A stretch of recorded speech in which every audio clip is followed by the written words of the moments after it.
Other news we're following tonight, a tragic night in a Nocatee neighborhood has left one family heartbroken and an entire community in shock. The St. Johns County Sheriff's Office says a woman died after falling from a golf cart her husband was driving. That husband is now charged with DUI. Our Christina Burgess returned to the community today and spoke with a woman who was right there when it all happened.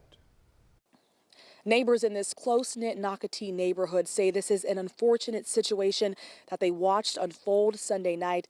Tonight, St. Johns County officials want golf cart drivers to remember safety when they get behind the wheel. I just heard the husband yelling, and so I just came out here to see what was happening. When Lauren Verheyen walked out of her home along Dawes Avenue just before 10 p.m. on November 30th, she didn't realize she'd be walking into a chaotic and heartbreaking scene. And I asked him what had happened, and he just told me that she had fallen out. So he was trying to get her back to the golf cart, and she didn't look good. So we called 911. According to an arrest report obtained by First Coast News, Angelo Theodosio was driving a golf cart on Recollection Drive when his wife fell out of the cart, struck her head on the ground, and was airlifted to Jacksonville Memorial Trauma Hospital, where she later died. The report reveals when officers arrived on scene, they spoke with her husband, who they say appeared to be intoxicated, smelled of alcohol, and had bloodshot and watery eyes.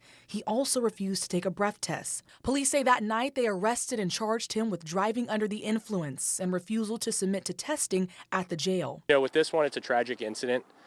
It can be prevented. Chris Naff with St. Johns County Fire Rescue says this is a reminder of how dangerous golf carts can be when drivers don't follow safety rules.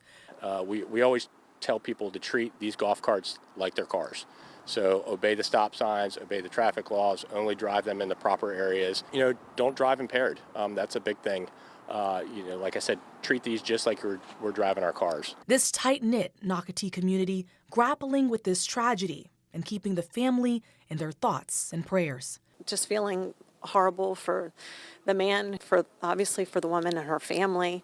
We're just generally heartbroken. A lot of people praying for them.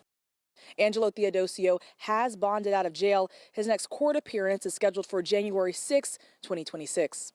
In Nocatee, Christina Burgess, First Coast News, on your side. And about an hour or so ago, we did get in touch with the husband tonight. He told us there is nothing he wants to say at this time, and it's just too much to process.